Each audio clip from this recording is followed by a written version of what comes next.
Endurance athletes, swimmers, cyclists, runners, triathletes, we know that core strength is important, right? But what if I told you that what most people do in order to get a strong core is actually not effective, could make you weaker, or even get you injured?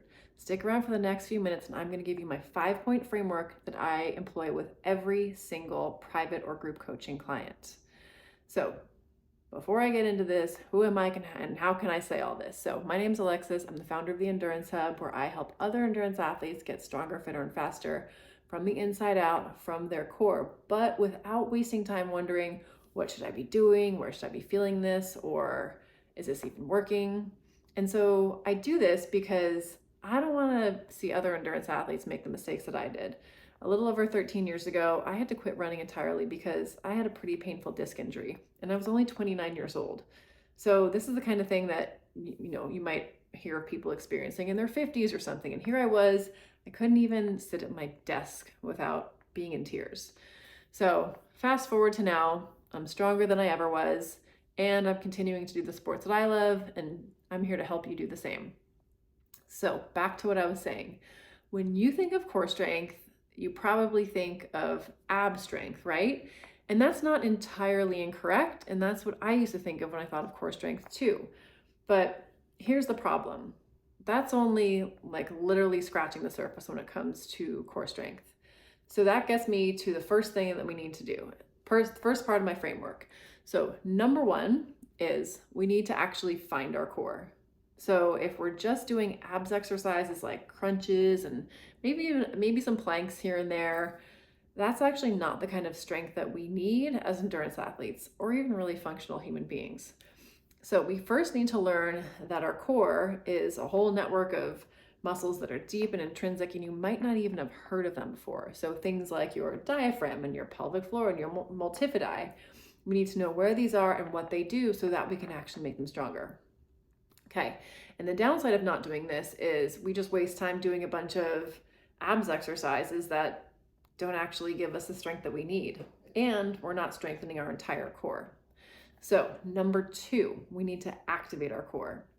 So let me tell you why this is important, and you can probably relate. So if you've ever done an exercise, say take a plank for example, and you feel it in all the wrong places, like like your low back or your neck and your wrists, and you're wondering, where is this core strength that I'm supposed to be getting?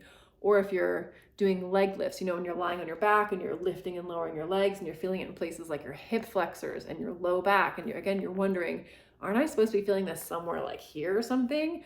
Or if you're doing things like crunches and you're feeling just in your neck. So the reason why is because, and it's not your fault, but whoever was teaching you didn't teach you first how to find your core.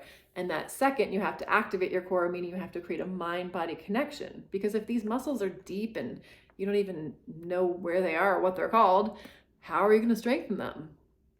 And our bodies are really good at cheating. They have these bigger, bossier muscle groups, which they will gladly use just to get that exercise done. Okay, so that's number 1 and 2. We have to find our core and we have to activate our core. And if we don't do these things, we're wasting time. We're not actually strengthening our core. And again, you could get injured, right? You could really do a number on that low back, doing those leg lifts, right? If you're not activating your core. Okay, number 3. We need to strengthen our core by doing exercises, and they've got to be specific core strength exercises. So, some people might go to yoga or CrossFit or whatever to try to strengthen their core, and maybe that'll work for them, maybe, but it's really not the specific strengthening that we need. So that gets me to number 4. What kind of strength do we need? There are actually 2 types of exercises that we need to be doing. We need to do core stability exercises and core mobility exercises. So what do I mean by that? So let's go back to that plank example. So a plank is a core stability exercise, right? You're holding yourself in that straight line against gravity, and you're trying to strengthen those deep core stabilizers that hold your spine in that straight line, that hold your rib cage and your pelvis steady as you're resisting gravity. And so why are these important? Well, if you don't have a stable core, to propel yourself forward, then you're not fully basically taking advantage of all of the potential power that you could have in your sport and in your life, right?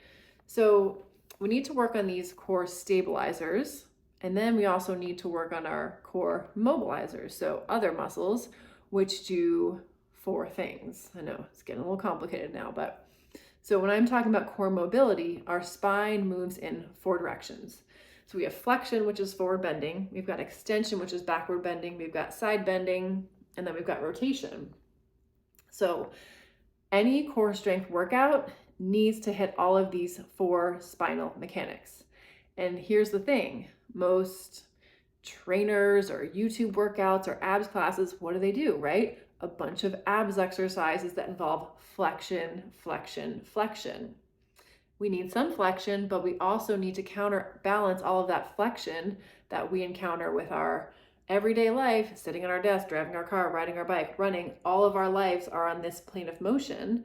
We need to counteract that with those other 3 spinal mechanics. Otherwise, here comes that posture, right? Chin is forward, neck is compressed, upper back is rounded forward, and that's not really comfortable or functional. So again, those abs workouts they're not cutting it. Okay, so this gets us to number 5. We need to do this strength work consistently. So sprinkling on 5 minutes of abs after your bike ride or when you think of it, or inconsistently, that's not actually gonna make you stronger. So ideally 3 times a week. 2 is great, but 3 is really what moves the needle. Once, again, that's not gonna do it.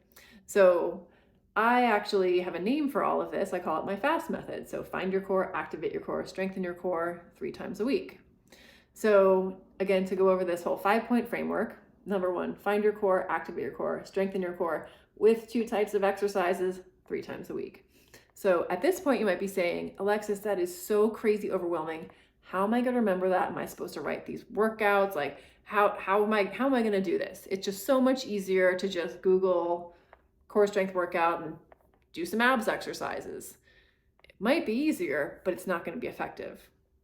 And again, you're not strengthening your whole core, and you could just get yourself injured if you're not actually activating your core. So this is exactly why I created a solution for time-starved endurance athletes, because let's face it, running, cycling, swimming, triathleting, it all takes up time, right?